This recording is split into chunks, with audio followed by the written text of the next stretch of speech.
l'émission Bonjour Côte-du-Sud. Une présentation de votre Uniprix Daniel Lachance aux Galeries Montmagny. 418-248-8191.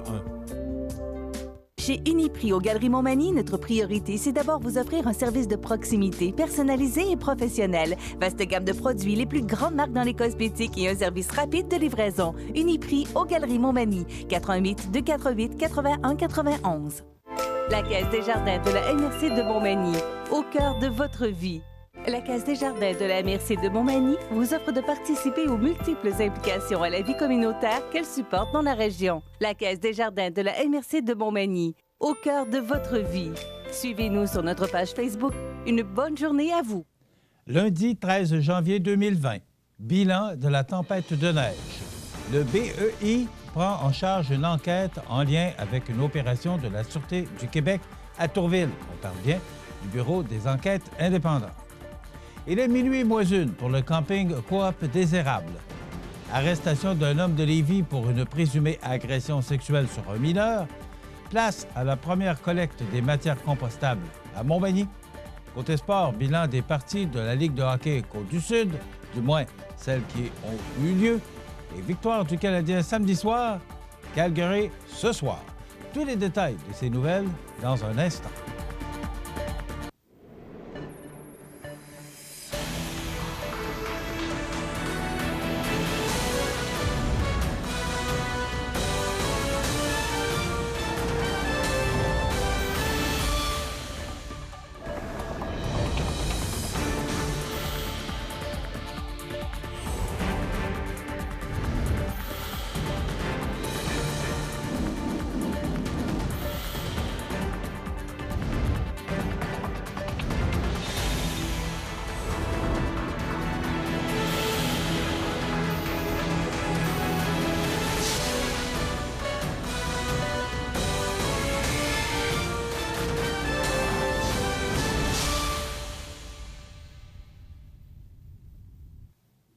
Bonjour, mesdames et messieurs.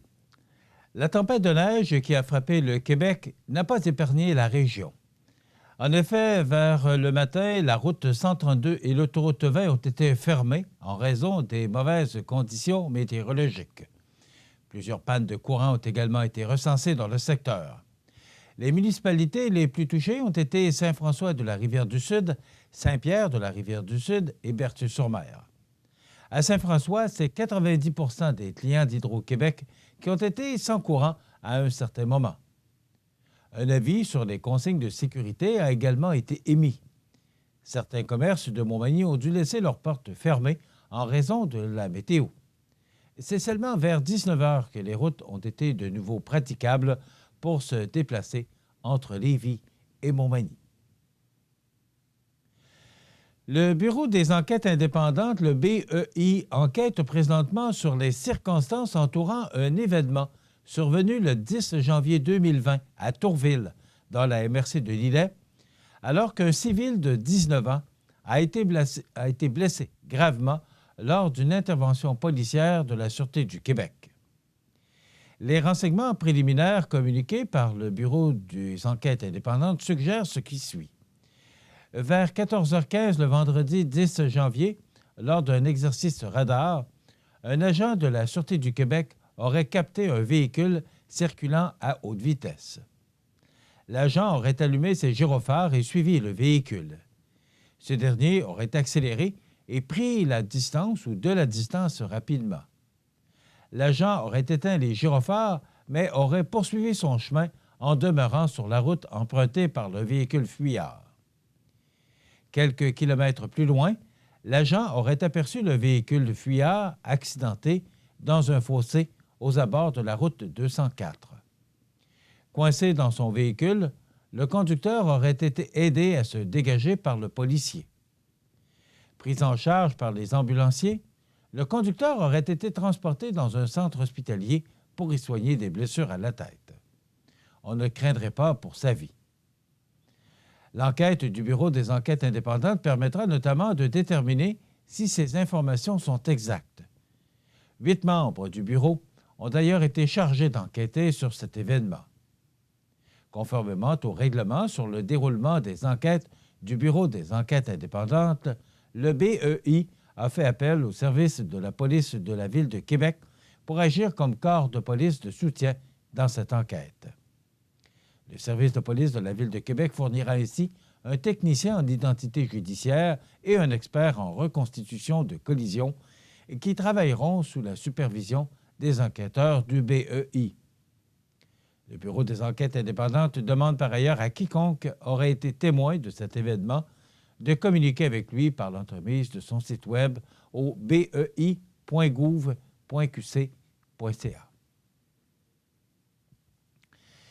La situation du camping des Érables situé au 860 boulevard Taché-Ouest à Montmagny, qui, rappelons-le, a récemment fait appel à un spécialiste afin de redresser financièrement la coopérative, est de plus en plus précaire.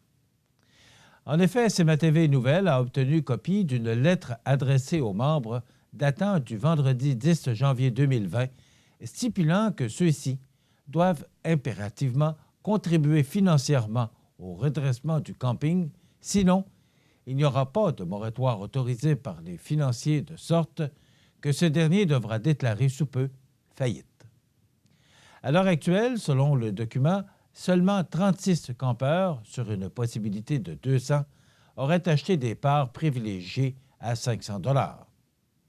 Par ailleurs, les financiers attendraient, après un apport plus considérable des membres de la coopérative, avant d'octroyer un moratoire.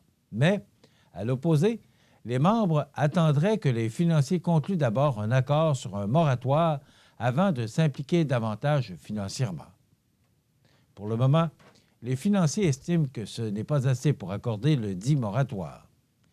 Certains se disent prêts à participer pourvu que les financiers concluent l'accord d'un moratoire, et les financiers nous disent qu'ils vont nous accorder le moratoire si les saisonniers fournissent un apport. Présentement, les uns attendent les autres, nous tournons en rond, a expliqué dans le document Mme Lynne Jobin, présidente du camping des Érables.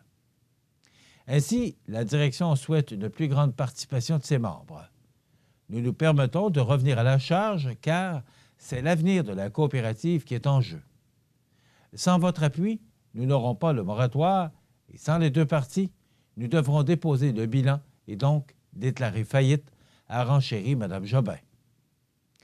La présidente explique que si la coopérative déclare faillite, les prochains propriétaires pourraient faire grimper le prix de location des terrains.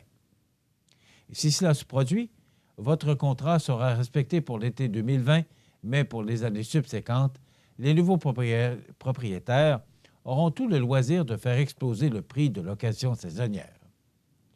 Ce que vous appréciez, ce sont les prix abordables de la coopérative. Si nous déclarons faillite, la coopérative n'existera plus et les prix abordables sans doute non plus, a expliqué Lynne Jobin. Cette dernière croit que c'est aux membres de choisir entre le risque d'investir un 500 $ cette année en tentant de sauver la coopérative ou tout simplement de baisser maintenant les bras puisque le temps est désormais compté pour la survie de la coopérative. Et certains diront qu'il n'y a pas de garantie de réussir. Si nous n'essayons pas, nous ne saurons pas. De plus, nous avons un plan et un budget en 2020 et qui ramènera le camping à la santé financière pour autant que les membres contribuent suffisamment. Perdrons-nous 500 $ avant d'ajouter? C'est vrai, c'est un risque. Mais qu'est-ce qui est le pire? Prendre un risque de sauver la coopérative en investissant une fois ou décider de laisser aller la coopérative dans les mains de nouveaux proprios qui vont récolter cette même augmentation année après année. Nous maintenons notre promesse de ne pas encaisser vos chèques tant qu'il n'y a pas d'entente avec les financiers. Nous avons une semaine pour démontrer à nos financiers notre implication. Nous, les campeurs saisonniers, a conclu la présidente du camping des Érables, Lynne Jobin.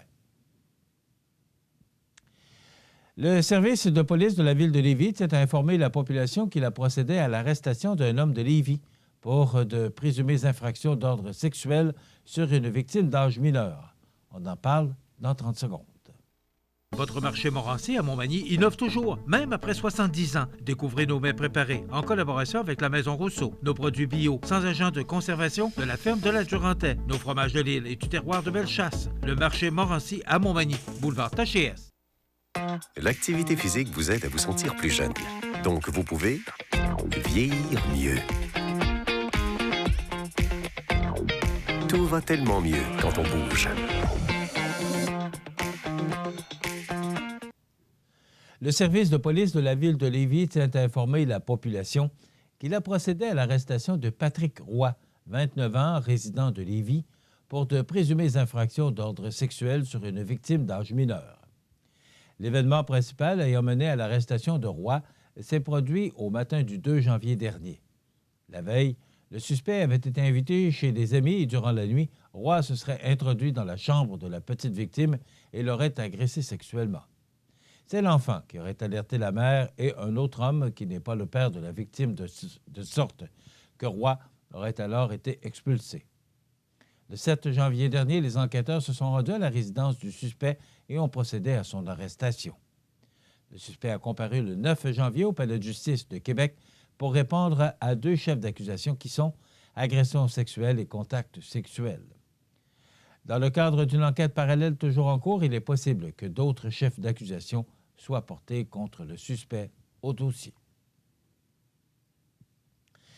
Près de 2 mois après la distribution des bacs bruns aux résidences du périmètre urbain de la ville de Montmagny, le moment est enfin venu d'effectuer la toute première collecte des matières compostables, et ce, dès la semaine du 13 janvier, donc cette semaine. Jusqu'à la fin mars, le bac brun devra ainsi être mis au chemin toutes les 2 semaines. Concrètement, le bac brun pourra être mis au chemin le même jour que le bac de déchets ou le bac de recyclage, selon l'horaire en vigueur dans chaque secteur, a expliqué le directeur des Travaux publics et des infrastructures, Louis Letourneau, ajoutant que les 2 bacs feront l'objet d'une cueillette différente. Par ailleurs, cette 3e collecte pourrait rapidement devenir avantageuse pour tous les citoyens. Plus de la moitié de tout ce qui prend le chemin des sites d'enfouissement pourrait être recyclé ou valorisé autrement. En tenant compte du fait que la collecte des matières compostables et des résidus verts est moins dispendieuse que la collecte des matières recyclables qui, elle, est plus économique que la collecte des déchets, il est facile de calculer qu'en adoptant un comportement éco-responsable, on y gagne collectivement, en fin de compte, de préciser Louis Letourneau. Pour en savoir plus sur la collecte des matières compostables et des résidus verts, de même que sur les matières acceptées, la Ville de Montmagny invite ses citoyens à consulter l'aide de mémoire qui a été distribuée en même temps que les bacs. Notons qu'une erreur s'est glissée dans le dépliant alors que le calendrier municipal prévoit 14 collectes de résidus verts au lieu des 8 annoncés. Soulignons aussi que l'horaire de la collecte des bacs bruns se trouve dorénavant intégré dans le calendrier du journal municipal. Toute l'information relative à cette 3e voie de collecte est également disponible en ligne en visitant leville.montmagny.qc.ca bac brun ou en joignant le service des travaux publics et des infrastructures par téléphone au 248-3032. Dans quelques instants, les sports. Bonne journée, mon grand. Je m'appelle Jacob, j'ai 6 ans et j'ai une amputation à la jambe gauche. Salut! Aujourd'hui, c'est une journée spéciale parce que je vais faire une présentation devant mes nouveaux camarades de classe. Ça, c'est ma jambe de natation. Ma prothèse de natation, c'est les amputés de guerre qui me l'ont donnée. Merci de votre appui.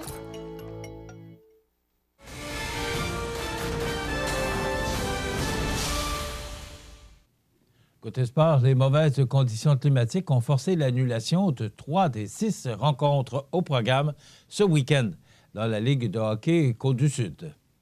Ce faisant, les affrontements du samedi 11 janvier devant mettre aux prises les mercenaires de Lotbinière au Plastique Mort à Saint-Damien et les seigneurs de la Pocatière aux Fondations BA de Trois-Pistoles, ainsi que celui du dimanche 12 janvier entre les Éperviers de Saint-Charles et le Décor-Mercier à Montmagny, ont été reportés. Ce faisant, seuls les 3 matchs au programme le vendredi 10 janvier ont pu être présentés comme prévu. Devant une excellente foule de 696 spectateurs réunis au centre Bombardier de la Pocatière, Des doublés d'Antoine Laure et de Philippe Pelletier ont conduit les seigneurs de l'endroit à un gain de 4-1 sur le pavage Jéricho de Saint-Jean-Port-Joli. Après une première période sans but, Antoine Laure a ouvert la marque à 7 minutes 20 en deuxième sur des aides d'Alexandre Chrétien et Hugo Lévesque. Philippe Pelletier a ensuite profité d'un avantage numérique à 11-41 pour doubler l'avance des locaux. Marc-Hugo Pellerin, avec son deuxième de la saison, a rétréci l'écart à 6 minutes 12 en troisième, mais les seigneurs ont inscrit 2 filets en fin de match pour l'emporter. Antoine Laure a inscrit son deuxième du match à 15-25 et Philippe Pelletier a, lui aussi, inscrit son deuxième de la partie dans un filet désert à 17-56. Un doublé de Kevin Dupont, qui disputait son premier match de la saison dans la Ligue de hockey Côte-du-Sud, a conduit les Éperviers de Saint-Charles à un gain de 4-3 sur le Joe Vanina de Sainte-Marie dans une rencontre présentée à l'Aréna de Saint-Charles. Jean-Christophe Fougère a ouvert la marque pour les locaux à 9,47 en première sur des aides de Philippe Garnier et Kevin Dupont, qui n'a donc pas tardé à faire sentir sa présence. Après que Dave Boily eut permis aux Beaucerons de créer l'égalité à 8,50 en deuxième, Jean-Philippe Terrien redonnait une avance de 2 buts aux locaux à 10,53. Kevin Dupont a profité d'un avantage numérique à 14,5 pour inscrire son premier but du match et de la saison sans aide, puis il a donné une avance de 3 buts aux siens à 2 minutes 58 en troisième, assisté de Jesse Croteau. 2 buts en 7 secondes de Jason Breton et Samuel Landry à 4 minutes 41 et 4 minutes 48 ont rendu le duel plus intéressant, mais les Éperviers ont tenu bon par la suite. Une poussée de 4 buts en première période et une solide performance du gardien Pierre-Olivier Doyon, qui a arrêté 31 des 33 tirs dirigés contre lui, ont conduit le Family Prix de Saint-Joseph à un gain sans équivoque de 6-2 devant les Mercenaires de Lotbinière. James Kelly a donné le ton en inscrivant les 2 premiers buts des locaux. Après avoir ouvert la marque à 10,45, il a doublé l'avance des siens un peu moins de 3 minutes plus tard, complétant une manœuvre de Joey Boutin à 13 minutes 27 lors d'un avantage numérique. Guillaume Letourneau à 14,59 et Joey Boutin avec un but à Sommoir à 19,43 ont permis au Family Prix de retraiter au vestiaire avec une avance de 4-0. Les Mercenaires ont dominé la deuxième période en inscrivant 2 buts contre un seul pour les locaux. Après que Joey Baudouin eut rétréci l'écart 4-1 en marquant lors d'une supériorité numérique à 1 minute 45 en deuxième, Jonathan Roy a redonné une avance de 4 buts au Family Prix à 14 minutes 27. Étienne Breton a marqué le deuxième but des Mercenaires à 18-3 et Junior Lessard, avec son 6e de la saison, a marqué le dernier but du match pour les Joselois alors qu'il ne restait que 2 minutes à jouer en troisième. Avec ce revers à Saint-Joseph, les Mercenaires de Lotbinière ont raté une belle occasion de prendre seuls la tête de la section ouest devant le Plastic Mort de Saint-Damien. Les 2 équipes ont toujours 20 points, mais les Mercenaires ont toujours un match en main. Et si Saint-Joseph pointe seul au 3e rang, la victoire des Éperviers a permis à ces derniers de se rapprocher à 4 points du Joe Vanina, qui est maintenant 4e avec 16 points. Dans l'Est, aucun changement à noter, bien sûr, hormis le fait que la Pocatière a rejoint Saint-Jean-Port-Joli à égalité au 3e rang avec 16 points. Les 3 étoiles de la semaine, la première étoile a été décernée à Kevin Dupont des Éperviers de Saint-Charles avec 2 buts et une aide. La deuxième étoile décernée à James Kelly du Family Prix de Saint-Joseph avec 2 buts. Et la 3e étoile est allée à Antoine Laure des Seigneurs de la Pocatière alors qu'il a compté 2 buts. Les prochains matchs, vendredi 17 janvier, Saint-Joseph qui joue à Sainte-Marie à 20h45. Saint-Charles est à Lotbinière à l'Aréna de Saint-Gilles à 21h. La Pocatière est à Saint-Jean-Port-Joli à 21h. Samedi 18 janvier, Saint-Damien jouera à Montmagny à compter de 20h. Il serait faux de croire que le Canadien est sorti de sa mauvaise passe. Après tout, il n'a gagné qu'un match de suite. Et ce fut une victoire acquise à l'arraché contre une formation tout aussi en difficulté que lui et qui, par surcroît, avait joué la veille. Toutefois, ce gain acquis à Ottawa a eu l'effet d'un grand soulagement. Dans le vestiaire, on avait l'impression que les efforts, quoique loin d'être parfaits et soutenus, avaient enfin été récompensés. Pour la première fois depuis le 23 décembre, à Winnipeg, les joueurs du Canadien ont quitté le centre Canadian Tire avec le sourire. Difficile, quand les défaites s'accumulent, de se rappeler qu'à la base de ce sport, il y a une notion de plaisir. Quelques heures plus tôt, alors que venait de se terminer l'entraînement matinal de l'équipe, c'est le constat qu'avait fait Ryan Pelling. « J'ai toujours joué pour avoir du fun et me retrouver avec les gars. C'est la portion qu'il ne faut pas oublier dans tout ça.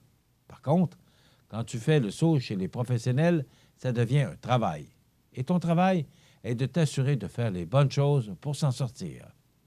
Parfois, c'est ce qui amène de la frustration, a indiqué la recrue des 21 ans. D'ailleurs, ce n'est pas facile de traverser une séquence aussi creuse sans que personne soit écorché. Il faut que la chimie soit forte au sein d'une équipe pour éviter que des clans se forment. C'est là que le rôle des leaders prend toute son importance. Dans des moments comme ceux-là, il faut que les vétérans s'assurent que tout le monde est dans le bon état d'esprit, autant des jours d'entraînement que lors des jours de match. Il faut donner le ton pour que tout le monde soit prêt, a indiqué Jeff Petrie. Le groupe de jeunes que nous avons est très réceptif. Ils veulent faire partie de la solution. Ils veulent aider à faire tourner le vent. Personne dans ce vestiaire ne fait cavalier seul, a-t-il ajouté. D'ailleurs, s'il y en a un qui peut comprendre comme Pelling se sentait, c'est bien lui. À son premier séjour dans la Ligue nationale, du 28 décembre 2010 au 13 février 2011, le défenseur avait vu les Oilers maintenir un dossier de 4 victoires, 16 défaites et 2 matchs en prolongation. Au cours de cette période, l'équipe albertaine avait traversé une séquence d'une victoire en 10 matchs. Pelling, lui, se trouvait avec le Rocket lorsque le tricolore a traversé une sécheresse quasi identique à la dernière en novembre. Il n'a donc pas eu à vivre ce calvaire 2 fois. Et puisque le calendrier de cette ligue ne compte qu'une trentaine de rencontres, pareil hécatombe se produit rarement. Compétitif de nature, il assure que les vétérans ont fait tout un travail pour tempérer l'humeur de leurs jeunes coéquipiers et éviter que la panique ne s'installe. Quand tu as joué dans cette ligue pendant 5 ou 10 ans, tu as probablement déjà passé à travers ce genre de séquence à quelques reprises. Pour moi, tout ça est nouveau.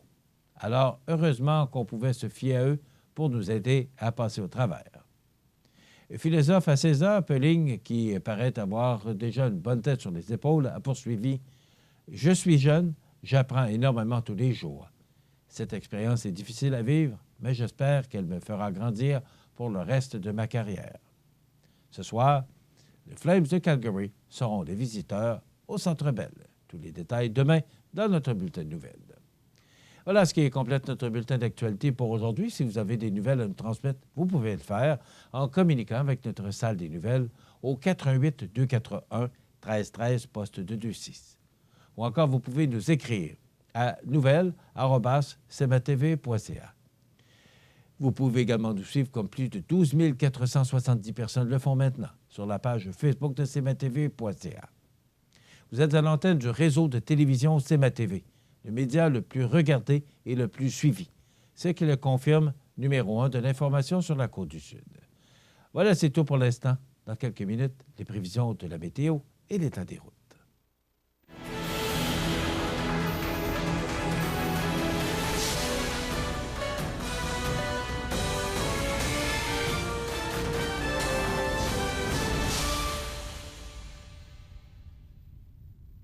Les Caisses Desjardins de Montmagny-Lillet, fier partenaire de l'émission Bonjour Côte-du-Sud.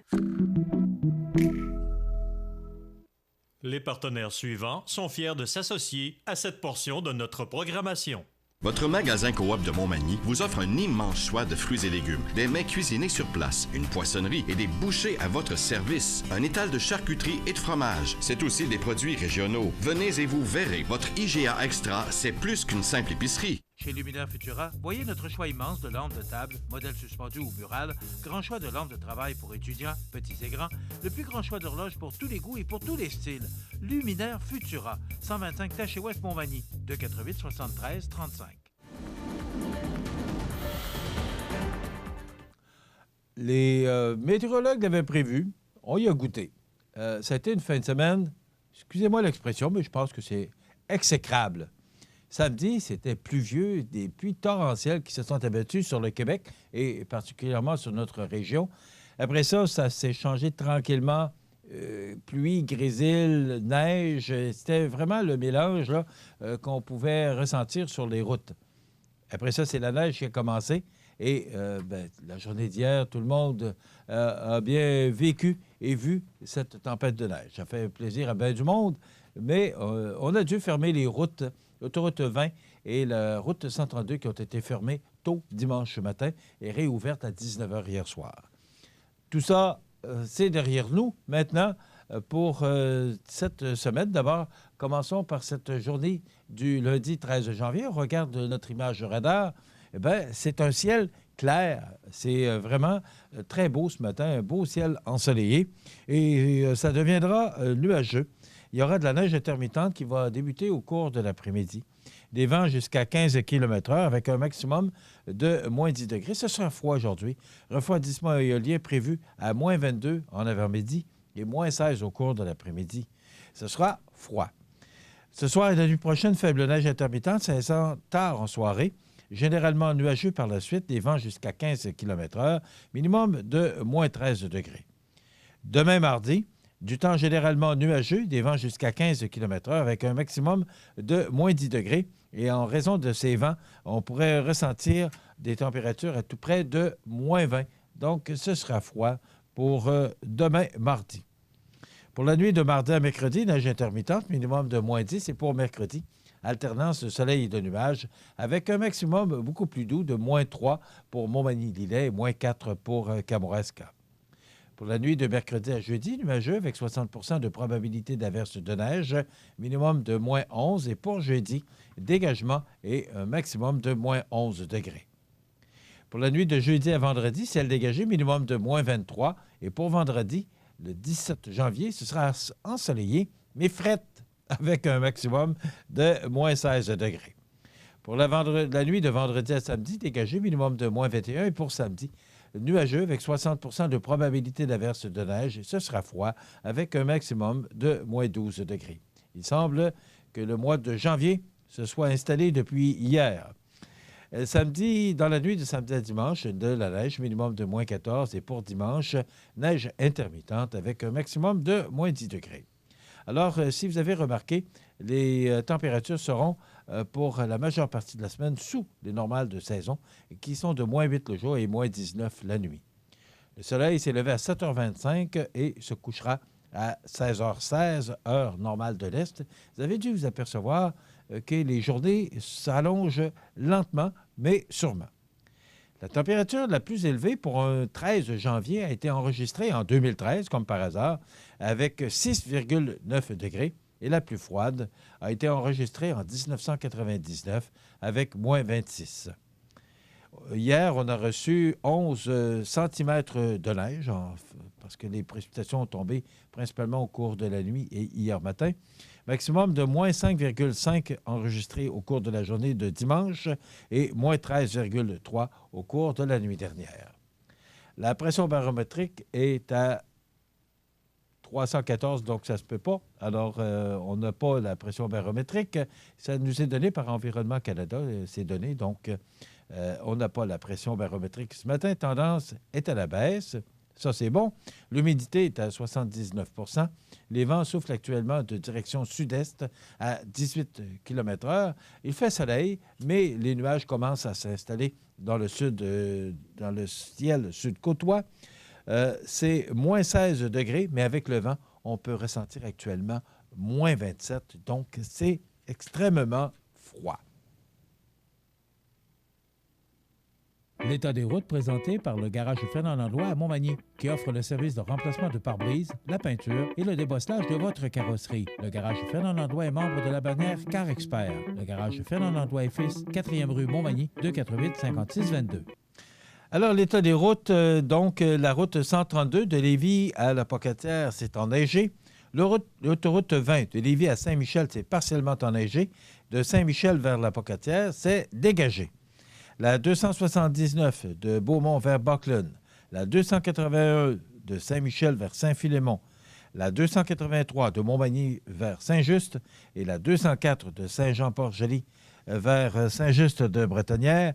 Toutes ces routes sont enneigées, donc la prudence est de rigueur si vous devez vous déplacer aujourd'hui. Et il y a des vents là, qui sont prévus. Alors, ça pourrait, toutes ces routes secondaires, on pourrait peut-être voir de la poudrerie au sol. Là. Donc, la prudence est de rigueur si vous devez vous déplacer aujourd'hui.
Profitez des avantages exclusifs aux membres des Jardins. Visitez le www.desjardins.com pour les découvrir. Les caisses Desjardins de la région vous souhaitent bonne journée. Vous regardez le réseau de télévision C'est ma TV. Les anniversaires IGA vous sont présentés par votre magasin Coop IGA Extra de Montmagny, qui vous rappelle que bien manger, ça commence dans votre magasin Coop IGA Extra de Montmagny. Venez vivre la différence à votre magasin Coop IGA Extra de Montmagny. C'est aujourd'hui, lundi, le 13 du mois de janvier 2020, et c'est le temps de souhaiter bon anniversaire à nos jubilaires de ce 13 janvier. Bon anniversaire aujourd'hui à Philippe Proulx. Eh bien, c'est de la part de Jeannette et Roland. Bon anniversaire, Philippe Proulx, aujourd'hui, 13 janvier. Bon anniversaire aujourd'hui à Lise Blais-Nicole. C'est Jeannette et Roland qui vous souhaitent bon anniversaire. Jeannette et Roland qui s'occupent de leurs amis, de leurs parents, qui nous font parvenir les anniversaires. Donc, bon anniversaire, Lise Blais-Nicole, aujourd'hui, 13 janvier. Bon anniversaire à notre filleul Jérôme Bossé. C'est de la part de Laurette et Jacques. Bon anniversaire, filleul Jérôme Bossé. Bon anniversaire aujourd'hui à Karine Bard de Sainte-Cécile. C'est de la part de sa mamie Françoise. Alors, bon anniversaire, Karine Bard de Saint-Cyril, autrefois de Montmagny. Bon anniversaire aujourd'hui à Guylaine Richard. Ben, c'est de la part, et j'espère que je vais bien le prononcer, Andy. J'espère que c'est bien ce que j'ai entendu. Donc, Andy, Sylvain, Olivier, Élie Gabriel et Alain, ben, tout ce monde-là se donne la main pour vous souhaiter, Guylaine Richard, une belle journée d'anniversaire en ce 13 janvier. Ben, comme ces gens, si vous voulez souhaiter bon anniversaire, il y en avait plusieurs ce matin, j'aime ça. C'est toujours un plaisir pour moi que de prendre ces anniversaires à tous les matins.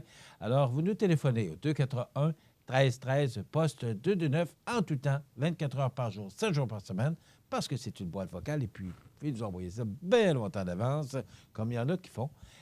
Et nous, on met ça en filière le jour venu. On se fait un plaisir de souhaiter bon anniversaire à ces gens que vous aimez, vos parents, vos amis. C'est toujours le fun de se faire souhaiter bonne fête à la télévision. Et puis, ça a du pouvoir parce que je peux vous dire qu'il y a des gens qui se font taquiner sur la rue. « Hey, c'est ton anniversaire aujourd'hui! » C'est le fun. Ça passe une fois par année. Alors, c'est un beau geste que vous pouvez faire pour vos parents, vos amis. Et en plus, bien, vous pourriez peut-être faire gagner à ces gens un certificat cadeau de 25 $ échangeable au magasin Coop IGA de Montmagny. C'est un beau cadeau. Ça se prend bien. Eh bien, notre ami Pierre Gingras, qui était en vacances et qui était en Floride, est revenu de vacances. Alors, ça nous permet de vous donner les anniversaires sur la scène nationale. Eh bien, Connor McDavid, le meilleur joueur, je pense que c'est le meilleur joueur de la Ligue nationale. Il joue pour les Oilers d'Edmonton. C'est sa fête aujourd'hui. Il est aussi capitaine de l'équipe. Il a 23 ans. Jacques Gourde, ce député conservateur de Lévis-Lotbinière, qui ne passe pas inaperçu à la Chambre des communes. Il a 56 ans. Joanie Rochette, ex-patineuse artistique, qui avait perdu sa mère lors des Jeux olympiques. Je ne me souviens pas de quelle année, là. Ça avait été extrêmement touchant. Quel événement cette femme a vécu? Bien, elle a 33 ans aujourd'hui.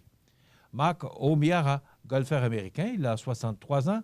Françoise David, ex-députée de Gouin, qui a été longtemps présidente de Québec solidaire, elle a 71 ans aujourd'hui. Et Serge Laprade, cet excellent animateur de télévision, chanteur également, il a 79 ans aujourd'hui. Et on se souvient des disparus de ce 13 ou d'un 13 janvier. Le père Emmett Jones, 89 ans, connu sous le nom de Pops, fondateur de l'organisme Dans la rue. Il est décédé en 2018. Également, Teddy Pendergrass, 59 ans, le corner à la voix de velours. En 2009 est décédé Patrick McGowan, 80 ans, acteur britannique. En 99, Maurice Baril, 81 ans, peintre québécois.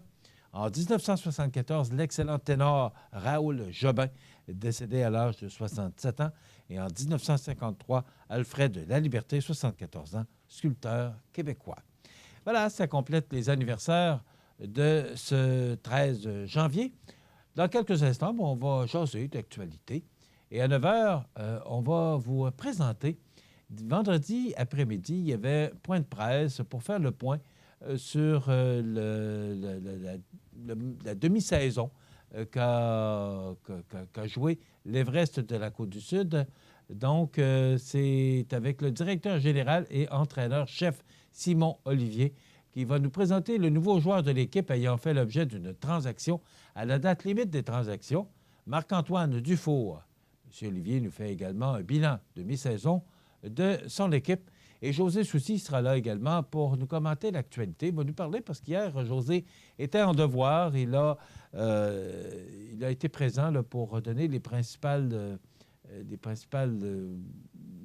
points là, qui faisaient état de cette tempête là, qu'on a connue hier. Donc, il était présent, l'état des routes et les fermetures de commerce.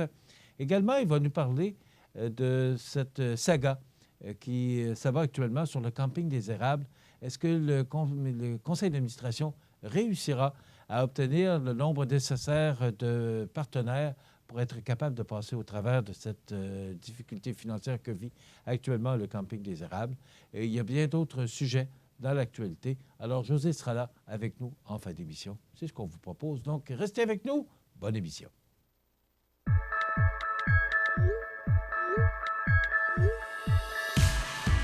Notre école, c'est la tradition. Notre école, c'est une famille.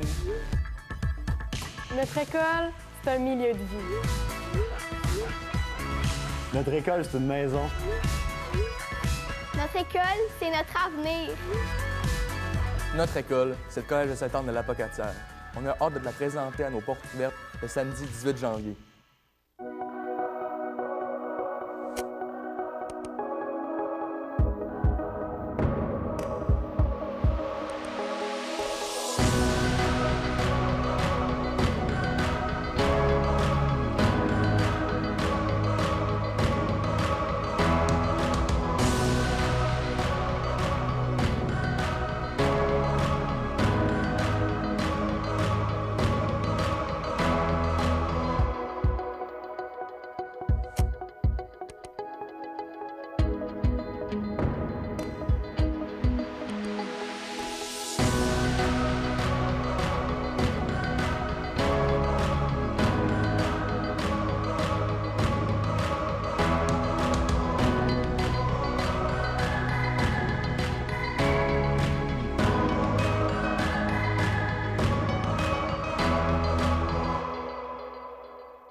regardez le réseau de télévision C'est ma TV. Alors voilà, est-ce que vous vous êtes remis de cette tempête? Vous savez, il y a toujours des côtés positifs aux côtés négatifs. Hier, c'était pour plusieurs journées de congé. C'est sûr qu'il y a toujours du monde du travail, les policiers, les pompiers, les gens dans les hôpitaux. Il y avait certains commerces qui étaient ouverts, les besoins ou des services d'urgence qui fonctionnaient, les ambulanciers. Alors, merci à tous ces gens qui veillent sur nous et qui, tant que bien que mal, peuvent se rendre au travail. Lorsqu'on est en ville, lorsqu'on reste en ville, c'est toujours un peu moins compliqué. Mais imaginez les gens qui travaillent à l'hôpital, de se rendre à partir d'Accent Meuble, là, de se rendre jusqu'à l'hôpital. C'est pas toujours facile parce que ce petit bout de route, là, il n'est pas évident. Mais on trouve des moyens. Il y a des charrues, là, permettez-moi l'expression, là, qui, avec un autobus scolaire, puis on réussit à transporter ces gens lorsque la visibilité est nulle ou presque nulle. Aussi, j'ai remarqué que maintenant, on ferme les routes beaucoup plus rapidement. Et je salue cette initiative. Vous savez, souvenez-vous, il y a des dizaines d'années, peut-être dans les années 70-80, il y avait souvent des carambolages, même 90. Dans les années 90, il y avait des carambolages parce que quand on voit rien, on voit rien. Et là, à un moment donné, il vient un coup de vent et avec la neige folle, là, il vient une poudrerie et là, on ne voit plus rien. Et on ne voit pas ce qu'il y a en avant. Et là, des autos qui se tamponnent et on rentre dans la danse. Alors maintenant, en fermant les routes plus tôt, eh bien, on évite tous ces problèmes. Et souvent, bien, c'est des accidents mortels. Alors, moi, je trouve qu'on a pris une très bonne initiative que de fermer les routes très rapidement. Hier, je remarquais sur la route, et je mentionne qui l'a fait, c'est sur Facebook, c'est Éric Bernard, qui a mentionné qu'il n'y avait pas de policiers coin Chemin des Poiriers et Boulevard Taché. Je ne sais pas pourquoi. Est-ce que c'est une nouvelle façon de faire? C'est qu'il y a des cônes là, pour bloquer la route, là, pour pas que les gens passent. Mais avant ça, il y avait toujours un véhicule de police. Et hier, la photo qu'Éric a prise, il n'y en avait pas. Alors, est-ce que c'était simplement à ce moment-là où Éric est passé qu'il n'y avait pas de voiture de police, ou c'est toujours c'est une nouvelle façon de faire pour fermer les routes? Je ne sais pas. Alors, peut-être que le policier qui devait être là pour s'assurer que les gens ne passent pas, peut-être qu'il a été appelé pour porter secours à d'autres gens, je ne sais pas. Donc, cette tempête-là, la rivière Chaudière qui menace parce que... Et je regardais ce matin en me rendant ici, en studio, parce que je dois emprunter le pont Rivard pour m'y rendre, la rivière qui est gelée. Donc, on a évité le pire parce qu'on est peut-être un peu moins sujet aux inondations qu'en Beauce, mais quand même, notre rivière a souvent sorti de son lit depuis quelques années.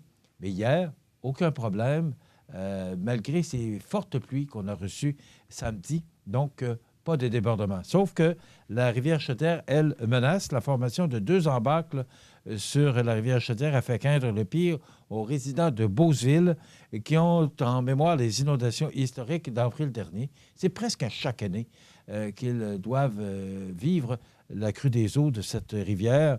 Donc, la municipalité qui a fait état d'un important mouvement de glace en appelant les citoyens à se préparer à toute éventualité. Imaginez-vous qu'à chaque fois qu'il pleut, tu as toujours à penser que cette rivière-là peut déborder. J'aimerais pas rester sur le bord de la rivière Chaudière parce que à chaque année, et là, c'est rendu que c'est au mois de janvier. Donc, heureusement, les amas de glace se sont finalement défaits d'eux-mêmes et on n'a pas eu de problème. Des déplacements compliqués, on en a parlé. Le chaos routier qui a été évité, donc ce week-end chaotique n'a pas eu d'effet dramatique sur le bilan routier.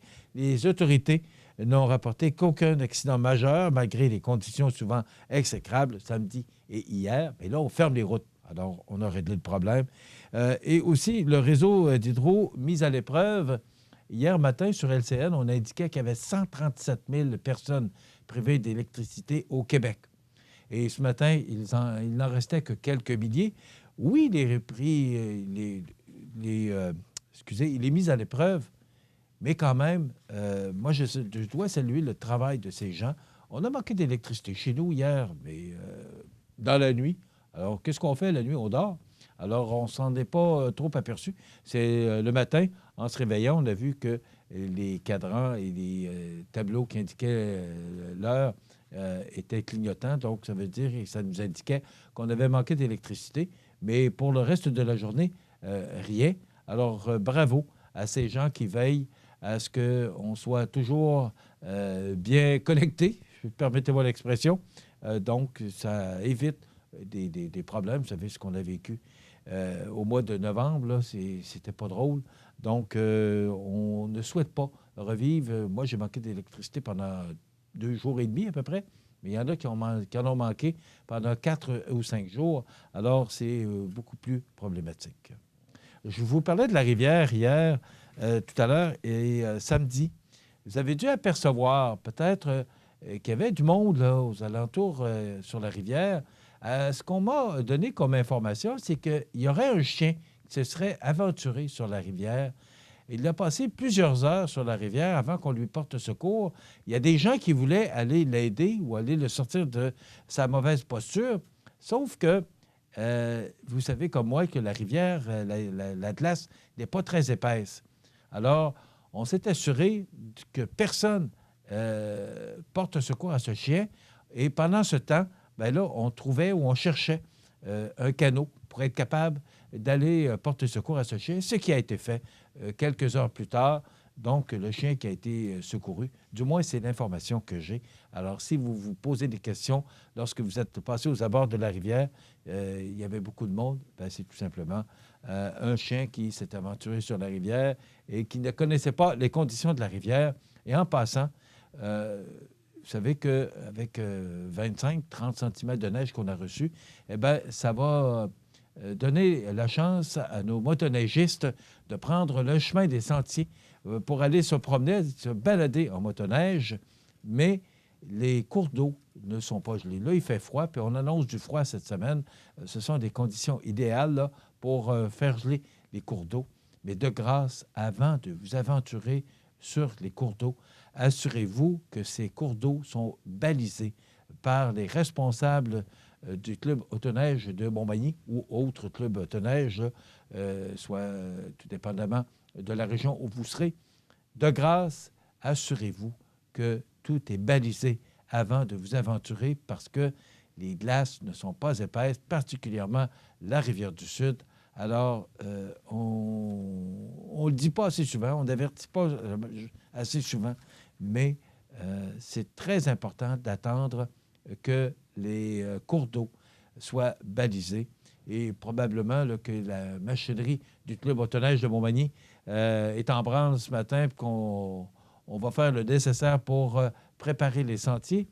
Mais déjà, plusieurs avaient lancé la serviette parce que, imaginez-vous que vous devez renouveler vos plaques d'immatriculation, renouveler votre droit de passage sur les sentiers. Tout ça coûte très cher et il ne reste qu'à peu près 2 mois. S'il reste 2 mois, tout dépendamment, à la fin janvier, on a toujours du temps beaucoup plus doux et pluvieux, donc ça brise toujours les conditions. Et aussi au mois de mars, que nous réserve le printemps. Est-ce qu'on aura un printemps hâtif? Bien, c'est à voir. Alors, ça coûte extrêmement cher pour remettre les motoneiges en marche, alors que déjà, l'an passé, on a commencé fin novembre à faire de la motoneige, alors que là, on va commencer la mi-janvier. Alors, est-ce que ça vaut la peine de mettre notre motoneige en marche? Bien, pour les fanatiques, ceux-là qui aiment vraiment la motoneige, bien, sûrement qu'ils vont le faire. Pour d'autres, bien, peut-être qu'ils vont dire à l'an prochain. Maintenant, on va parler d'élections parce que ça s'en vient, pas d'élections, mais de course à la chefferie du Parti conservateur. On va pouvoir en parler. Vous savez qu'il y a Jean Charest qui est toujours sur les rangs, mais ce matin, on apprend dans le Journal de Québec que M. Charest est toujours visé par une enquête criminelle. C'est dans le Journal de Québec ce matin. Donc, l'ancien premier ministre Jean Charest, qui est toujours la cible d'une enquête de l'unité permanente anticorruption sur les liens entre le financement politique et l'octroi de contrats publics, a pris le bureau d'enquête du Journal de Québec. C'est sous la plume d'Alexandre Robillard et de Félix Séguin ce matin. Donc, probablement que M. Charest attend de régler toute cette histoire avant d'annoncer officiellement qu'il se présentera à la chefferie. Le fera-t-il? Ne le fera-t-il pas? Je pense qu'il va laisser le suspense durer encore un moment, mais je pense que du côté des conservateurs, on souhaiterait voir arriver la candidature de M. Jean Charest. Maintenant, cette histoire de l'Iran et des États-Unis, cette histoire de cet avion qui a été tiré par un missile iranien. Plus de 500 membres de la communauté iranienne du Québec ont rendu un dernier hommage à Montréal hier aux victimes de l'écrasement de l'avion d'Ukrainian Airlines, dont 57 sont des Canadiens. Et l'Iran a reconnu samedi, parce qu'ils ne voulaient pas le reconnaître, ils ont été 3 jours à dire qu'ils n'étaient pas responsables. Et samedi matin, même ça a sorti vendredi soir, parce qu'avec le décalage horaire, mais officiellement, ça a été publié samedi matin, que l'Iran qui a reconnu que l'un de ses missiles avait touché par erreur cet avion civil dans lequel 7 résidents du Québec se trouvaient. Et là, on assiste à des manifestations en Iran. Vous savez que la semaine passée, on assistait à des manifestations des Iraniens disant qu'ils étaient en colère contre l'Amérique du Nord. Et bien là, avec cette histoire de missile et de cet avion qui a été touché, eh bien, c'est tout le contraire.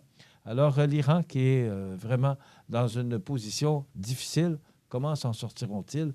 Bien, on va sûrement en entendre toutes sortes de choses au cours de cette semaine.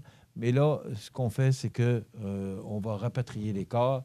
Les Iraniens, l'Iran qui a dit qu'il allait compenser pour la douleur des gens qui ont perdu des êtres chers. Imaginez ces gens qui perdent des êtres chers dans une telle histoire. On ne peut pas faire autrement que de penser à eux, parce que c'est vraiment difficile pour ces gens que de vivre une telle situation. Maintenant, la réunion de crise pour l'avenir de Meghan et Harry. Comment la reine Élisabeth va-t-elle se sortir de cette situation? Vous savez, hier, on voyait des images là, de la reine qui arrivait à l'intérieur de sa limousine. Et Meghan et Harry, eux, aimeraient que ça change. Ils aimeraient ça, travailler puis gagner leur vie comme tout le monde, sans être dépendants de la reine. Et là, ben, ils veulent s'en venir au Canada. Meghan est déjà au Canada actuellement. Et ce matin, il y a une réunion d'urgence parce que là, on voudrait changer la façon de faire. On voudrait rajeunir tout ça. Et tant que la reine Élisabeth va être là, pas sûr que ça va grandement changer. Mais ce matin ou aujourd'hui, elle doit rencontrer Meghan et Harry et toute la famille et voir régler cette situation. J'ai hâte de voir qu'est-ce qu'elle va proposer pour régler cette situation. Mais Meghan et Harry, eux, aimeraient changer les choses, aimeraient vivre leur petite vie de couple. Là, et ce qu'elles aimeraient, c'est s'en venir ici au Canada. Mais il semblerait que ce soit bien compliqué pour cette famille.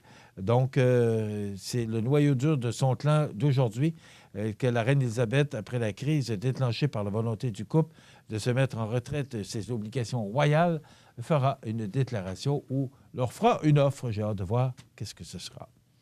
Et je vous laisse le soin de réfléchir. Vous savez que les églises se vident, les prêtres se font de plus en plus rares.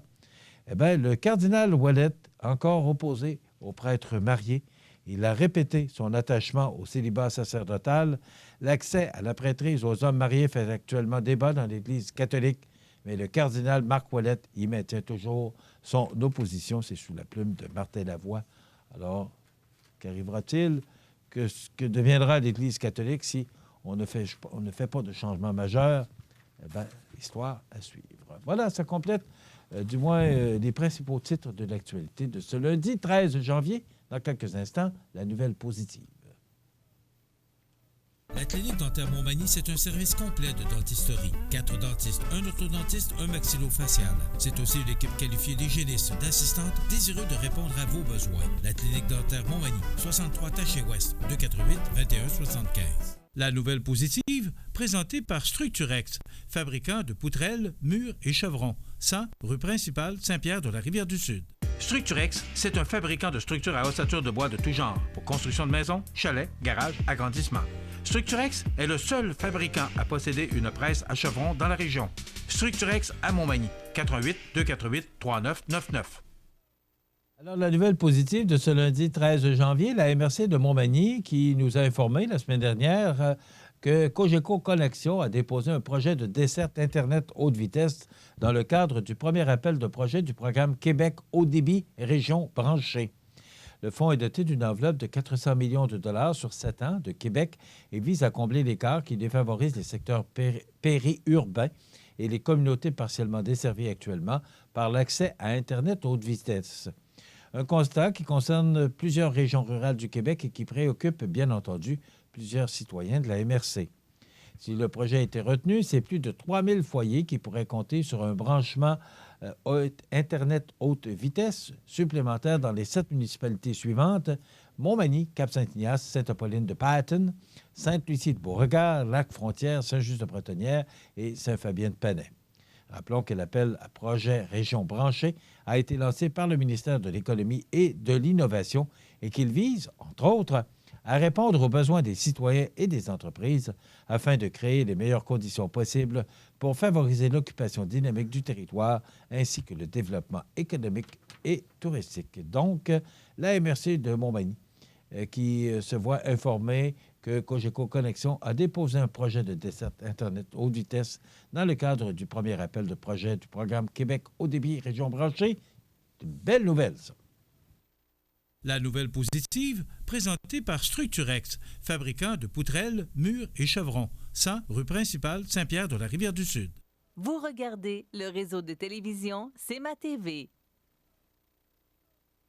Les prévisions de la météo. Une présentation de Promutuelle Assurance Montmagny-Lillet. Toujours à l'écoute de vos besoins.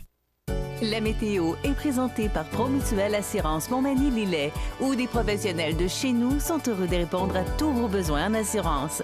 Promutuelle Assurance Montmagny-Lillet est là, dans la région, pour ses membres et la communauté.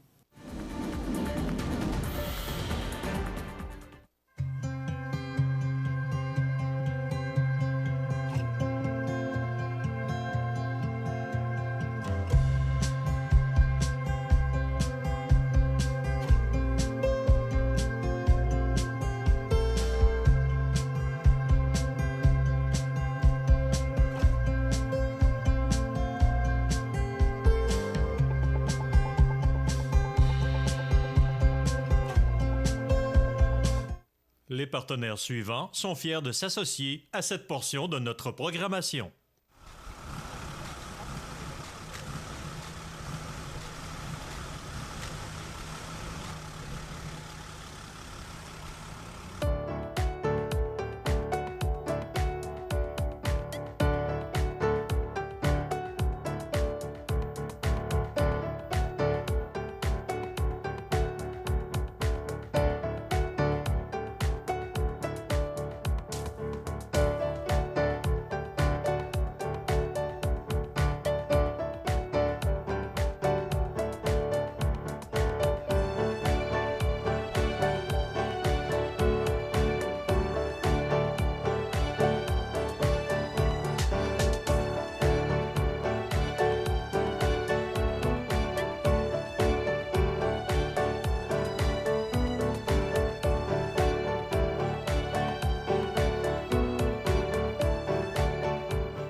La résidence funéraire Boulanger vous propose une gamme complète de services personnalisés afin de répondre à tous vos besoins en matière de funérailles. Nous vous fournissons des installations et des services innovants qui répondent aux besoins en évolution des familles d'aujourd'hui. Nous prenons soin de tout afin que vous puissiez vous concentrer sur ce qui est le plus important, votre famille, vos amis et vous-même. Salon funéraire complètement rénové pour votre plus grand confort, grand stationnement, facilité d'accès. La résidence funéraire Boulanger, pour bien faire dans la dignité. Veuillez prendre note qu'aujourd'hui, il n'y a pas d'avis de décès. Vous regardez le réseau de télévision C'est ma TV. Alors, vendredi après-midi, les médias ont été conviés à un point de presse donné par l'instructeur et directeur général de l'Everest de la Côte-du-Sud, Simon Olivier, parce que vendredi, c'était la dernière journée possible pour des transactions dans la Ligue junior 3A. Et l'Everest est allé chercher Marc-Antoine Dufour. Donc, il a voulu le présenter à la presse. Également, il a fait un bilan de demi-saison pour l'équipe l'Everest de la Côte-du-Sud. Donc, nous nous sommes rendus, Jean Carbonneau est allé filmer, prendre les images de ce point de presse. Et voici ce que ça donne. OK, alors bonjour. Merci d'être présent. On voulait faire une rétrospective un peu de la période des transactions, des mouvements qui ont été faits et puis des transactions qui ont été faites, ainsi que les rappels de nos joueurs ou les mouvements de personnel qui ont été faits avec l'Everest. Donc, ça a commencé avec nos joueurs qui ont été promus au junior majeur. On en a eu 2 cette année. Xavier Bolduc qui a été promu avec les Foreurs de Val-d'Or pour terminer la saison 2019-2020. Puis Olivier Pouliot qui a été rappelé à la dernière journée là, possible avec les Tigres de Victoriaville. Donc c'est une belle opportunité pour ces 2 joueurs-là de démontrer leur savoir-faire au niveau supérieur. On est super contents pour eux. Puis pour nous, en tant qu'organisation, ça nous fait mal, bien sûr, mais c'est aussi une grande fierté puis aussi un sentiment d'accomplissement qu'on a. C'est les joueurs numéro 4 et numéro 5 de notre équipe qui sont promus à l'intérieur d'un an. Donc, sur 2 périodes de transaction dans la dernière année, depuis Noël dernier, ça fait 5 joueurs que l'Everest réussit, si on veut, à aider à monter au prochain niveau. Puis pour nous, en tant qu'organisation, on est très, très fiers de ça. Ça fait partie du mandat qu'on s'était donné. Puis c'est une grande satisfaction qu'on a par rapport à ça. Ensuite de ça, on avait, comme vous le savez, on avait la période des transactions qui a commencé le 15 décembre et puis qui s'est terminée aujourd'hui, jeudi 10 janvier à 13h. On a eu une extension jusqu'à 13h qui nous a été donnée là, à la dernière minute. Donc, naturellement, on a travaillé, on a essayé de faire des transactions qui pourraient améliorer l'équipe, sans, par contre, venir vider la chambre ou mettre trop de mouvements et de changements dans la chambre qu'on considère solide et positive. Donc, les joueurs qu'on a ici, les individus qu'on a ici, on est très confortable avec ce qu'on avait. Puis, on ne voulait pas tout chambarder puis faire trop de changements. Donc, on a procédé à un total de seulement 2 transactions. Ça a commencé avec l'arrivée de Thomas Ferland, avec qui est arrivé des Prédateurs de Saint-Gabriel. C'est un défenseur de 18 ans, 6 pieds 3, un gros gabarit. Il est arrivé en échange. On a dû céder Alexis Kouan-Arsenault et un choix de première ronde pour avoir les services de Thomas. Normalement, Thomas devrait être ici pour 2 saisons et demie avec nous. Le hockey étant skié, ça change beaucoup. On ne sait jamais comment ça va tourner, mais on a été le chercher dans cette optique-là. Il amène une stabilité au niveau de la défensive. On se rajeunit aussi par rapport à un 20 ans versus un 18 ans. On remercie d'ailleurs Alexis Kouan-Arsenault qui est venu nous porter main forte cet automne là, directement des Maritimes. On a réussi à faire son acquisition des Maritimes. Puis il nous a donné un bon coup de main là, dans la première moitié de saison. Puis on le remercie pour les services rendus. La deuxième transaction qu'on a effectuée, Celle-là, on en est aussi fiers, mais je pense que l'impact est vraiment différent. On a réussi à aller chercher un gardien de but de premier plan, un gardien de but qui était établi dans notre ligue, un joueur de 20 ans, Marc-Antoine Dufour des Inuks de Granby. C'est un joueur que j'ai eu la chance ou l'opportunité, appelez ça comme vous voulez, de le côtoyer l'année dernière dans une partie d'étoiles à Granby. C'est un jeune homme qui est mature, qui est posé, qui est intelligent. Et puis, quand on a eu la chance de faire un bid, de pousser pour obtenir ses services, bien, on l'a fait. On a donné un choix de deuxième ronde 2020 et un choix de deuxième ronde 2021 pour avoir ses services. Puis on est très, très content qu'il soit avec nous. La raison aussi pourquoi on voulait avoir Marc-Antoine dans notre équipe, on savait que c'était un bon individu qui cadrerait bien dans notre philosophie d'équipe puis dans la chambre. C'est aussi un joueur qui va venir épauler, qui va venir compléter notre duo de gardiens de but avec Jonathan Labrie, en qui on a extrêmement confiance. Donc, ça nous fait 2 gardiens de but en qui on a confiance, qui sont capables de performer à un haut niveau dans la Ligue et puis qui vont nous aider à gagner des parties. Donc, c'est la raison pour laquelle on est allé le chercher.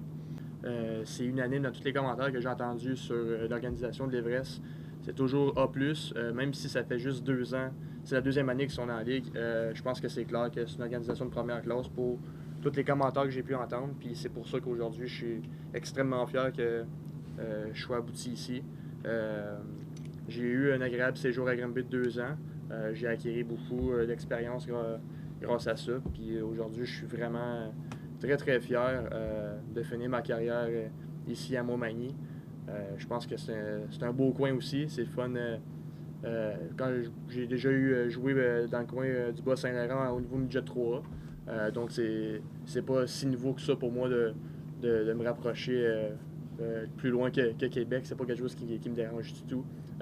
Fait que je suis très, très, très, très content. Puis je pense que on peut espérer au meilleur pour jusqu'à la fin de la saison.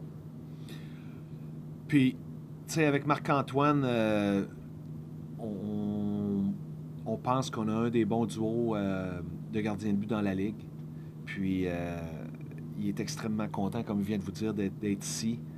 C'est flatteur pour nous, une saison et demie de déjà avoir bâti une réputation qui est positive auprès des joueurs. Ça veut dire pour nous, on travaille dans le bon sens, puis on veut continuer de s'améliorer. On veut continuer de traiter les joueurs avec respect, puis bien les traiter. Naturellement, quand tu commences une aventure de bâtir une nouvelle organisation, ça se fait pas en 1 an, ça se fait pas en 2 ans. Donc, on est conscient qu'on n'est pas encore parfait, mais on essaie d'améliorer plusieurs facettes de notre façon de fonctionner à chaque année. Et avec la venue de Marc-Antoine, on aimerait remercier un gardien de but qui était avec nous en première moitié de saison, qui n'a pas gardé beaucoup, Thomas Fontaine. Thomas nous a rendu de fiers services avec le rappel de Jonathan Labrie qui est monté à Rimouski plusieurs fois dans la première moitié de saison. Donc, Thomas était avec nous pour les entraînements. Il était aussi avec nous sur le banc durant les parties. Heureusement pour lui, puis je tiens à le féliciter, il a réussi à être promu pour lui là, à un niveau où il va être capable de poursuivre ses études et puis de jouer avec les gaillards de Rouyn-Noranda dans la Ligue collégiale. Donc, on tient à le remercier, on lui souhaite bon succès. Il y a Benjamin Fréchette aussi qui va demeurer sur nos listes de joueurs qui font partie de l'organisation, mais Benjamin va poursuivre la deuxième moitié de la saison comme joueur de 19 ans avec les Dynamiques de Sainte-Foy dans la Ligue collégiale également. On l'a affilié donc au besoin, et lorsque que ça fonctionnera, puis si on a besoin des joueurs, il va être en mesure de venir jouer avec nous. L'autre chose, j'aimerais faire un retour aussi sur je parlais au début des 5 joueurs qui ont été promus au junior majeur de l'Everest dans la dernière année. Je pense que c'est un grand pas dans une direction où je crois que les organisations de la Ligue junior majeure du Québec constatent qu'on est sérieux dans notre démarche, qu'on développe nos joueurs. Quand ils nous envoient des joueurs, on leur trouve du temps de glace, on essaie de les développer, d'améliorer leur engagement, leur éthique de travail, leur façon de jouer, pour que, si eux en ont besoin, lorsqu'ils remonteront au niveau supérieur, qu'ils sont prêts à jouer dans leurs alignements. Donc, pour nous, 5 à 1 an, c'est, comme je disais tout à l'heure, c'est une grande fierté. Maintenant, juste faire une petite rétrospective de la première moitié de saison. On a commencé l'année 0-4, donc 0 victoire, 4 défaites.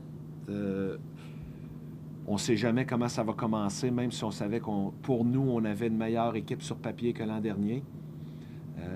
Avec cette fiche-là, j'ai jamais senti que les joueurs paniquaient ou que le staff ou l'organisation du deuxième étage paniquait.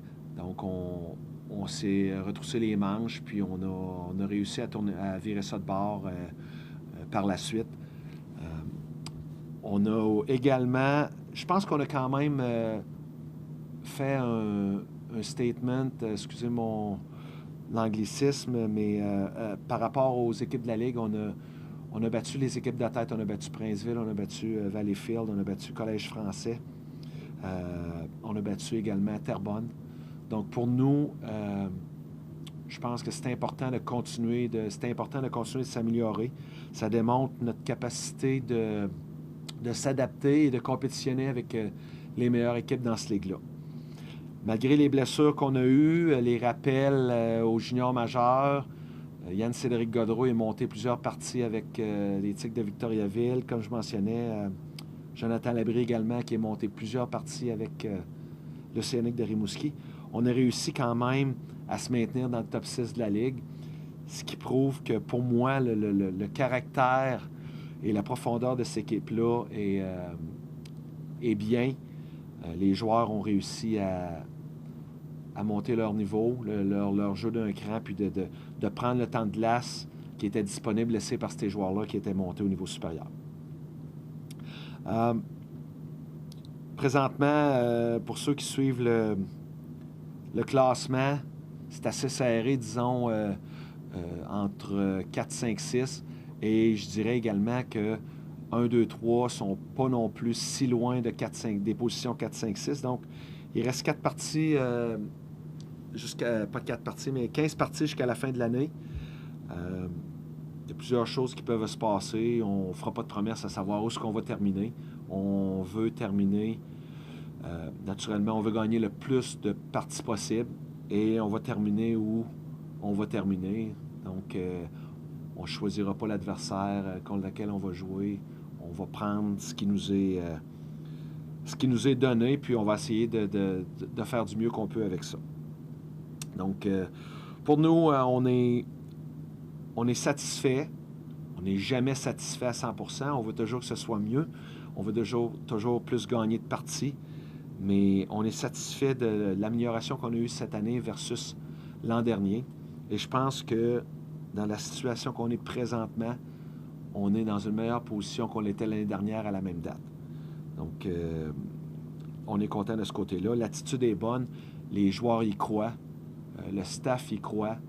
Puis, comme vous le savez, dans les séries, il se passe des drôles d'affaires dans le hockey. Donc, on va travailler en fonction de créer une surprise et de venir brasser les cartes un peu. En terminant, on a fait l'annonce déjà, mais j'aimerais juste rappeler aux partisans et aux gens qu'on va avoir une partie, il y a une partie de saison régulière qui va être jouée à l'Arena de Lévis le 9 février contre Gatineau dans le cadre du tournoi Atome de Lévis-Lauzon. Donc, nous, on va jouer à 13h. Ça va se faire entre les demi-finales et la finale. Donc, on invite la population de la Côte-du-Sud, mais également les gens de la région de Québec à venir nous encourager de un et aussi à venir voir c'est quoi le calibre du Junior 3.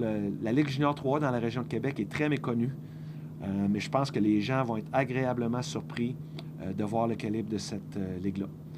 Donc, en terminant, merci beaucoup. Merci de vous être déplacés. Puis, on souhaite une bonne fin de saison à tout le monde. Je viens de la ville de Valleyfield. Pour faire un petit topo, j'ai commencé, on va dire, ma petite carrière parce que je considère que le vrai hockey commence, la business commence au niveau midget 3. Ma première année midget 3, je l'ai faite à Rivière-du-Loup. Ma deuxième année, je l'ai faite à Châteauguay. Après ça, j'étais allé jouer. J'ai été aussi, entre-temps, repêché par les Skis de Rouyn-Noranda au niveau junior majeur. Après ça, à ma première année junior, j'ai choisi d'aller jouer collégial avec le cégep d'André Laurando, où on a gagné le championnat de la Ligue cette année-là. Pour après ça, à 18 ans, j'ai commencé ma carrière junior 3 au Braves de Valleyfield pour qu'au fait, je sois échangé à Granby, pour que je finisse finalement ici, puis je finisse ma carrière 20 ans à l'Everest. Ben, je m'attends, je pense que ça va être important de beaucoup d'épauler le jeune Labrie qui est ici. Il a joué quand même beaucoup de matchs avec, je pense que Bolduc a eu il y a eu une blessure ou je pense qu'il était malade, quoi que ce soit. Ça va être important, il a juste 17 ans. Je pense que c'est un excellent prospect pour cette ligue-là, puis peut-être même pour monter junior majeur éventuellement. Fait que, à son jeune âge, je pense que ça va être vraiment important pour moi de l'épauler du mieux que je peux, puis de faire le mieux que je peux pour faire gagner l'équipe le plus possible. Je suis là pour ça, arrêter les rondelles. Fait que c'est sûr que je vais faire du mieux que je suis capable. Je vais tout donner pour qu'on crée la surprise de la Ligue cette année, ça c'est sûr et certain. Honnêtement, j'étais heureux, je pense que c'est pas le mot. Mes parents pourraient mieux le dire que moi, mais la réaction que j'ai eue, j'étais vraiment très content. J'ai même, jusqu'à un certain point, ému. J'avais hâte que ça soit la façon dont ça s'est fait. Ça faisait comme un certain temps que j'étais chez moi à attendre que tout ça arrive. Fait que quand le téléphone a sonné, ça a été un coup de téléphone assez agréable. Fait que mes choses étaient déjà dans mon véhicule. J'avais juste hâte de m'en venir. Fait que quand j'ai eu le coup de téléphone, je pense que ça a pris 1 heure puis que j'étais déjà dans mon auto puis j'étais déjà parti vers Montmagny. Écoute, je pense qu'il faut bien gérer les attentes. Il ne faut pas partir en peur avec rien. Je pense qu'on a, avec la perte de Xavier Bolduc, on l'a très bien remplacé avec Marc-Antoine. Par contre, Olivier Pouliot qui est monté à Victoriaville, on n'a pas été capable de le remplacer via une transaction ou des transactions. Puis c'est bien correct. Ça va donner l'opportunité à nos joueurs de prendre la glace qu'Olivier laisse vacante. Et puis, nous autres, comme Marc-Antoine a dit, puis comme je mentionnais tout à l'heure, là, notre but, c'est... Je pense que ça ne serait pas honnête de lancer le message qu'on veut gagner un championnat. Par contre, on veut gagner chaque partie, à l'approche de chaque partie, on veut les gagner. On veut continuer de jouer nos jeunes. On a 6-17 ans dans notre alignement. Et puis, pour nous, c'est important de continuer de jouer ces joueurs-là.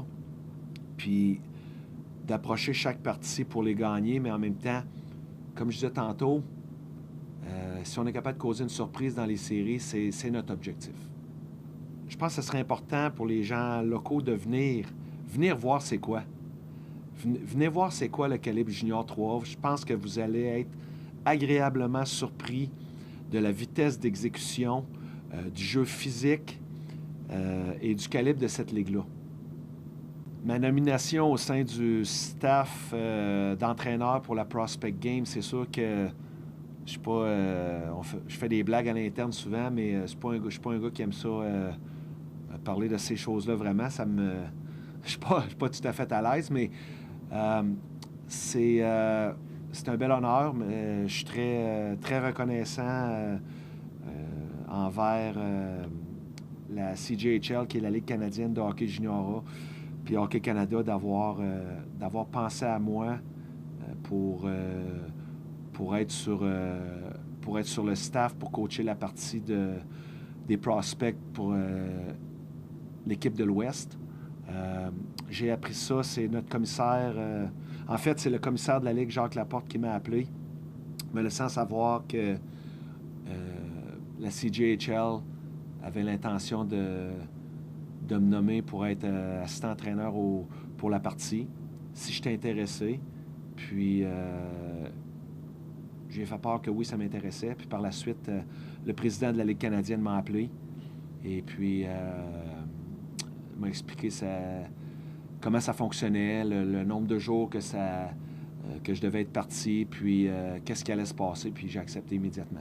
Je pars dimanche, je reviens mercredi. Donc, dimanche, l'équipe est à Valleyfield. Les entraîneurs adjoints vont être ici. J'ai aucun doute que ça va être fait de la même façon. La philosophie est la même, la ligne directrice est la même. Donc, je ne suis pas inquiet de ce côté-là. Puis, pour ce qui est des pratiques du début de semaine, je ne suis pas inquiet non plus. Les entraîneurs adjoints vont s'occuper de ça. J'en ai discuté avec lui tout à l'heure. Ça ne sera pas ce soir, c'est sûr. On va voir comment il se sent. Et puis, s'il sent qu'il est prêt, bien, on va prendre des décisions en conséquence. Est-ce que ça sera à Valleyfield dimanche? Est-ce que ça sera vendredi prochain? On ne le sait pas encore. Pour nous, l'important, c'est qu'il soit confortable puis qu'il se sente prêt. Puis lorsqu'on va en rediscuter, si c'est ce qui me fait peur, bien, on va prendre des discussions en conséquence. Pas des discussions, mais des décisions en conséquence.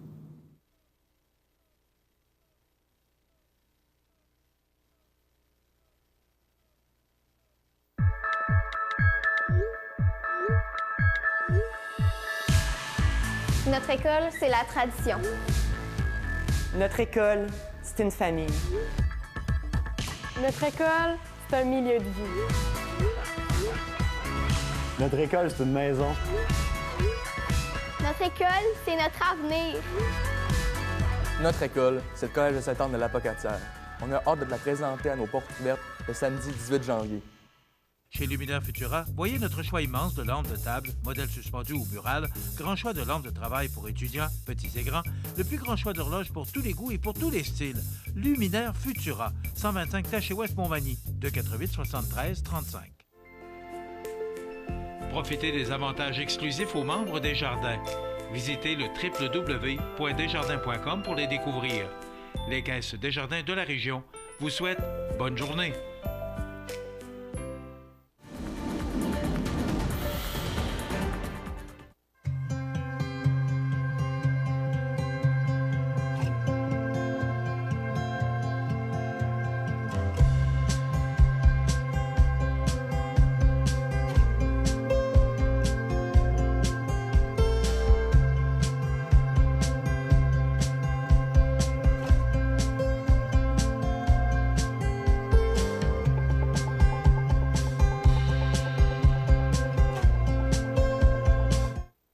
Regardez le réseau de télévision C'est ma TV.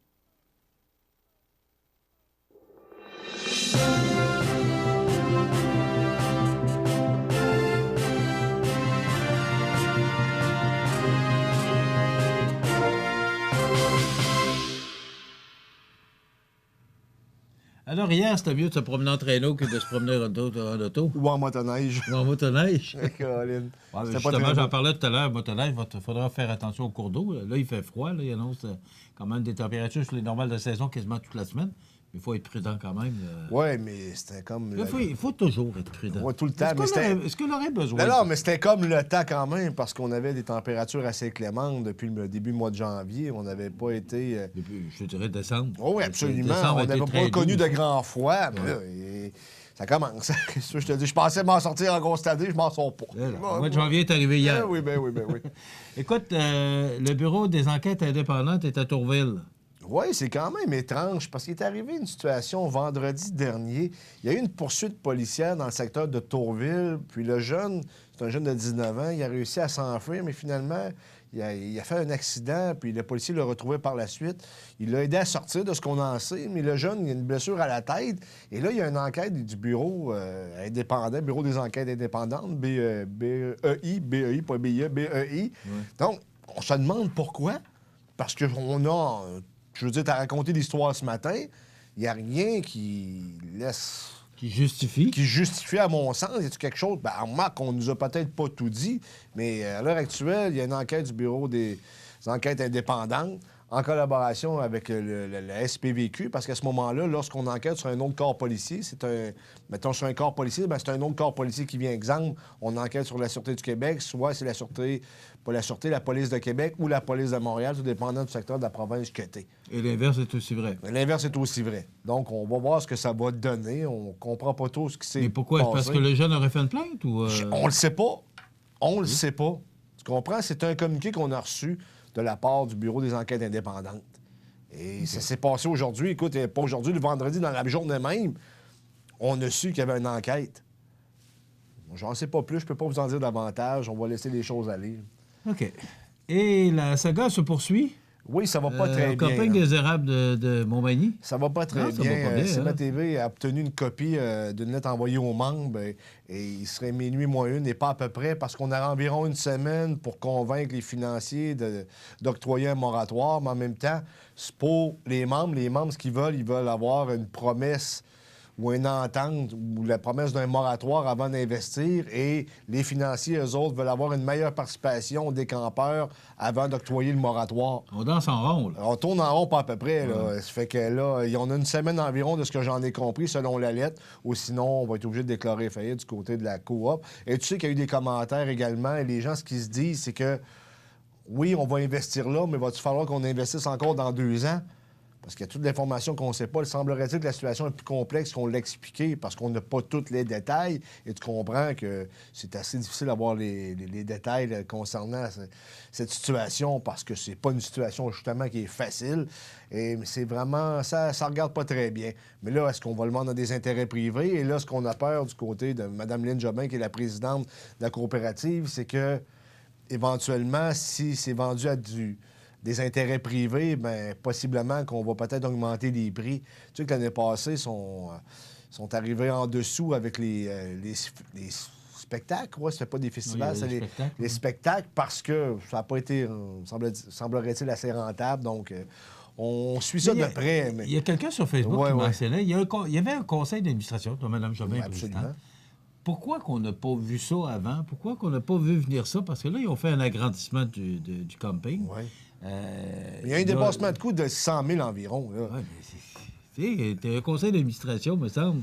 600 000, José, là. Parce que... Tu vas me dire 100 000, oui, mais n'importe quel comptable va te dire que dans tout projet, tu calcules toujours un 10 de dépassement de coût. C'est sûr. Mais là, si c'est 100 000 sur 2,4 millions, c'est plus que 10 hein? C'est 30 Bon, exactement. Donc, on ne sait pas ce qui s'est déroulé. Est-ce que la gestion a été déficiente? On ne le sait pas. Toujours est-il qu'il est minuit moins une pour le camping des Érables. Quand est-ce, c'est quoi la date? On n'a pas de date parce qu'on a reçu la lettre vendredi. On parle d'une semaine.